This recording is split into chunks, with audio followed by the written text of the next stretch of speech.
میری ڈیمانڈ یہ ہے کہ پاکستان ملٹری اسٹیبلشمنٹ عمران خان کو فوراً ریوائو کرے۔ عمران خان کے لیے بڑا اعلان کرتے ہوئے کہا کہ اب عمران خان کا کیس میں لڑوں گی، اور عمران خان کے بارے میں انٹرویو کے دوران ایسا کیا کہا، پوری حیران کن ویڈیو ہم آپ سے شیئر کر رہے ہیں، اسی لیے ویڈیو کو اینڈ تک عمران خان کو فوراً ریوائو کرے، جوڈیشری اور جسٹس سسٹم پاکستان کا فوراً بحال کرے، تاکہ جتنے بھی 95% پاکستانی ہیں اور 95% پاکستانی سے مطلب میرا سولجر سے ملٹری اسٹیبلشمنٹ تو کہتی ہے ہمارا سیاست سے جوڈیشری سے کوئی تعلق نہیں۔ ہم بچے نہیں ہیں، ٹھیک ہے، میری آدھی فیملی کا تعلق پاکستان ملٹری سے ہے، اور مجھے پتا ہے، میں خود اس سسٹم میں رہ چکی ہوں اور میں جانتی ہوں اندر کیا چل رہا ہے نا، ہم سب جانتے ہیں نا، so we all are learned individuals. اس پارلیمنٹ نے آخر ریزولوشن پاس کرنی ہے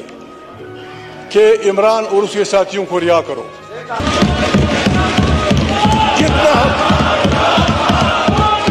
جتنا جناب اس میں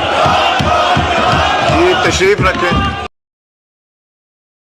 خان کے زندہ باد کے نعرے لگاتے ہوئے کہا کہ عمران خان ایک بہادر اور نڈر لیڈر ہے اور بے گناہ کیس میں پھنسا کے ان کو قید کیا ہوا ہے، لیکن اب عمران خان کا کیس جمائما کے ساتھ میں خود لڑوں گی اور عمران خان کو انصاف ضرور ملے گا۔ پچھلے 1 سال سے عمران خان بے گناہ جیل میں قید ہے، نہ ہی ان کو دکھایا جا رہا ہے اور نہ ہی ان کے کیس پہ کوئی حتمی فیصلہ کیا جا رہا ہے۔ آصف منیر کے نواز شریف کا جینا ایسا حرام کیا کہ شایان علی نے اپنے ویڈیو پیغام کے ذریعے جائیں جس ملک میں بھی جائیں، اوورسیز پاکستانی ان کو نہیں چھوڑیں گے اور ان کی ضلالت اور لعنتیں ان کے ساتھ۔ واچنگ، پھر ملتے ہیں ایک نئی اپڈیٹ کے ساتھ۔